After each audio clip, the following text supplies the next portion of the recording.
So Genesis chapter 21 is where we left off. And so for the longest time, God had been telling Abraham and Sarah that they're going to have a baby. And I believe Abraham was 75 years when God called him out to leave and to go on this wandering experience to find the land that God had for them. And then at 100 years old, finally that baby came. They waited 25 years for that promise to be fulfilled. And I keep thinking about it. I'm like, you know what? There's a few things of Abraham's character that is just, it's amazing that for 25 years God gave him this promise and he had to wait for it. Now we know he made mistakes in the way, because it's going to show us in chapter 21 that his consequence of having Ishmael is going to be like a thorn on Sarah's side. And God's going to deal with that. God's going to comfort Abraham with that. But that, I don't know if I've waited 25 years for a promise to be fulfilled. But this is also our faith walk. There's some things that God answers immediately, some things it takes a little bit more time, but 25 years for them to finally get their child. But when they got their child, what joy it had been. And it says, I like to go into the Hebrews 11, where it talks about the men of faith, and Sarah's in there, and this is what it says.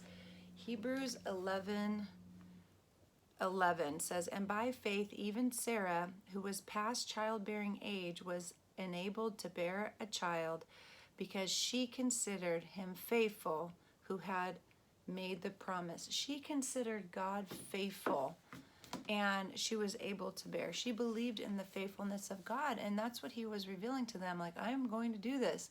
And even through your mistakes and your own thinking, God did it. And it said, and I love verse 1 out of Genesis 21. It says, and the Lord visited Sarah as he had said, and the Lord did for Sarah as he had spoken. And there's that fulfillment. As he had said, and as he had spoken. One version says, as he said and as he had promised. And that's our God. He is faithful to his word. He is faithful to his promises. You can guarantee it. And Abraham called the name of the son Isaac. And I love this, the character of Abraham here. So the character of Sarah, she's holding on to the promise of God and the faithfulness of God. And Abraham is obedient to what God had said. Now, Abraham has a real special relationship with the Lord. We saw in previous chapters, the Lord had come down and talked with him, ate with him. They have conversations, very crystal clear. Like, he wasn't like, oh, did God say that? No, he was hearing from God very clearly. And we're going to get that for the next chapter, because God asks Abraham to do something that I have always been challenged in my obedience with God. But again, Abraham is obedient. He says in verse 4, Abraham circumcised his son Isaac when he was 8 days old, as God had commanded. What God told Abraham to do, he did.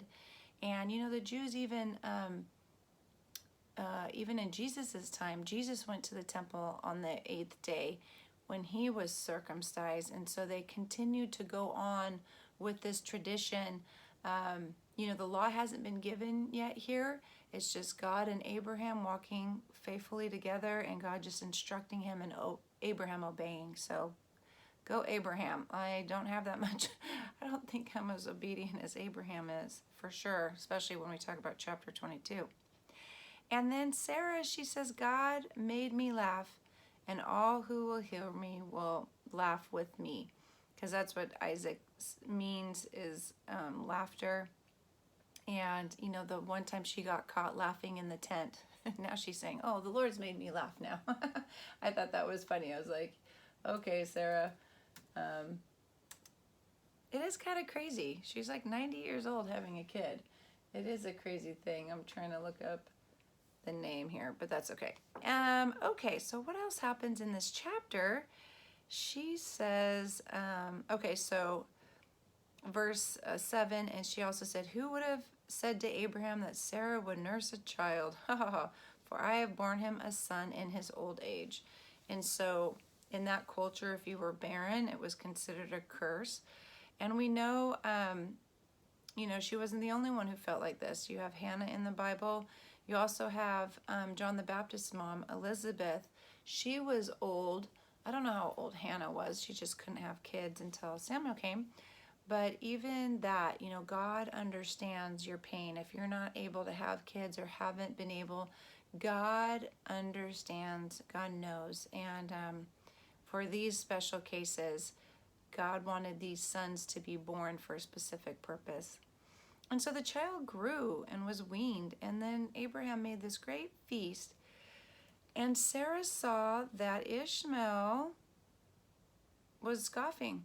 Verse 9.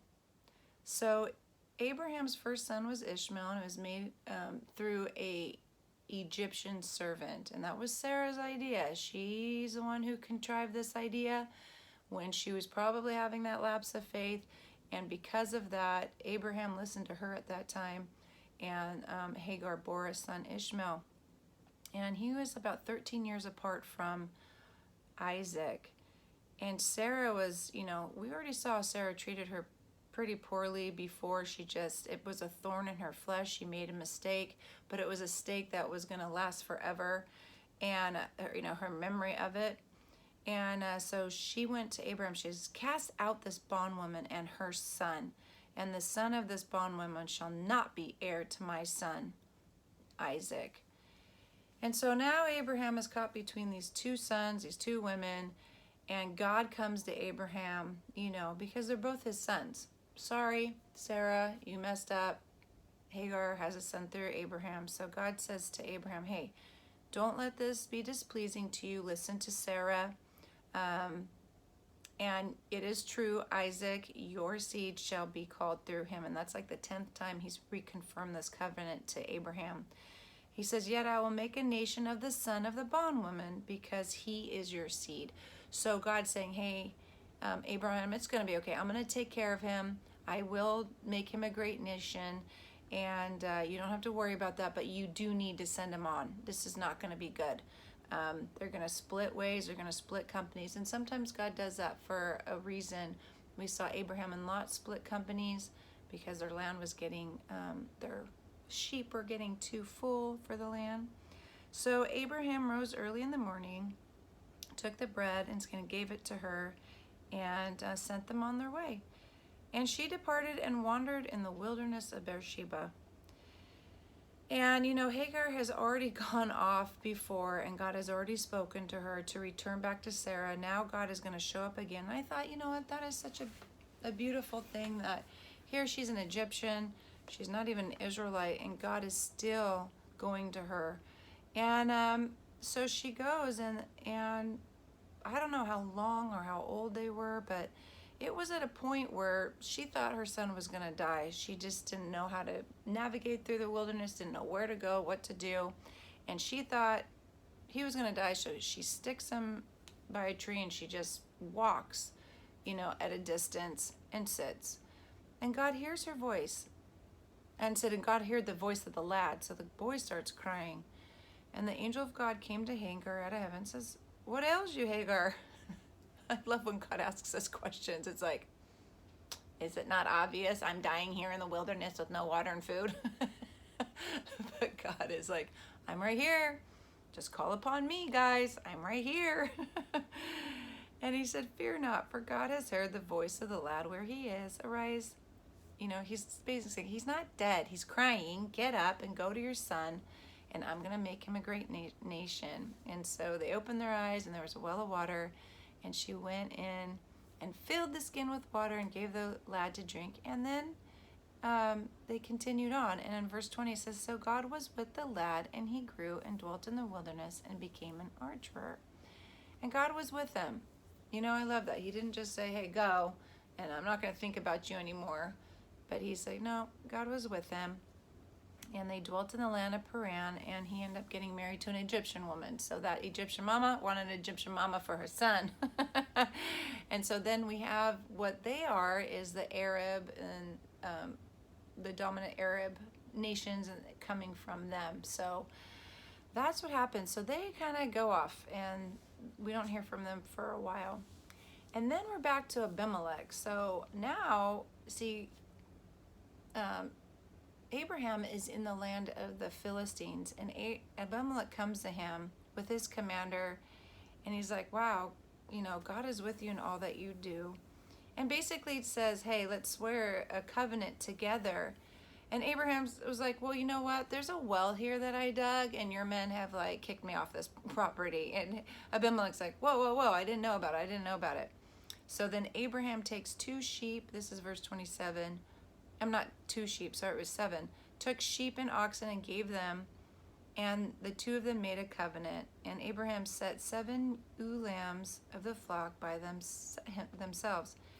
And Abimelech's like, what is this about these ewe lambs that you have set? And verse 30, it says, you will take 7 ewe lambs from my hand, and they will be my witness that I have dug this well. And I love it because Abraham's giving him something to say, hey, this is a witness. I want this to go down as this is my well. And we're going to see that, I think there's another descendant of Abraham that was talking about this well again. So this was an important thing to make that covenant, to make that witness that this was Abraham's will. And it was leading for the legacy to continue on. The Lord had told Abraham that, it's more than the stars in the sky, more than the sand on the sands, your descendants will be. And so maybe he was thinking, I really need to make this well a covenant for my legacy and pass that down to them, guys. And we have our legacies too. What are we leaving for our children and our grandchildren and our children's children? What kind of legacy are we leaving behind for them? And so they called the place Beersheba in verse 31, and the 2 of them swore the oath. And then verse 33, I love this. And Abraham planted a tamarisk tree in Beersheba, and there called on the name of the Lord, the everlasting God. And I just love that our God is everlasting. He's outside of time. He's eternal. He's the beginning, the end, the Alpha and the Omega. And it says Abraham stayed in the land of the Philistines many days. And so he decided just to plot there. Again, Abraham is on his journey. He's on this wilderness experience. And God has already told him in specific places which he's not at yet, which I find very curious at why he stays there and doesn't go back up to the land, that the Lord actually spoke to him, said, this is the land, I'm going to give it to you.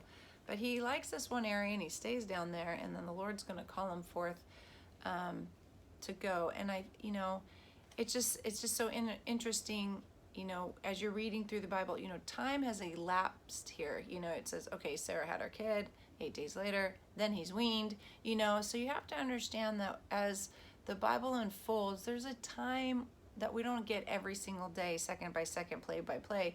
It's really the matter of the important highlights of these people's lives to encourage us that daily as we're walking, God can do anything. If you're hurting, if you just feel like, oh, you're just gonna die, there's just everything's so bad, just remember to listen to talk to the Lord, because he comes to Hagar and says, hey, what's troubling you? God wants us to talk to him about what's troubling us. And I love that about the Lord. And he takes care of her. He promised to Sarah that she was going to have a kid, and she has a kid. Okay, she's 90 years old, but that promise was fulfilled. And I think that's just a beautiful thing. And as in Hebrews it says that Sarah counted him faithful who promised. And that's just a good word for us, that count him faithful. And then Abraham with his obedience, and that he plants this tree and calls on it the everlasting God. We get in the Old Testament, we get all these names of God revealed. I think it's just so awesome just to get more and more God's character here in the Old Testament. And so he's the everlasting God. So he's with us. So anyway, so that's Genesis chapter 21. 22 is a hard chapter, guys, but we're going to see, because of that relationship that Abraham with God and had that special communication that Abraham, and he had a character of obedience. He's going to do something that I just was blown away that he did. And God was too. So anyway, chapter 22 is next. All right. God bless you guys.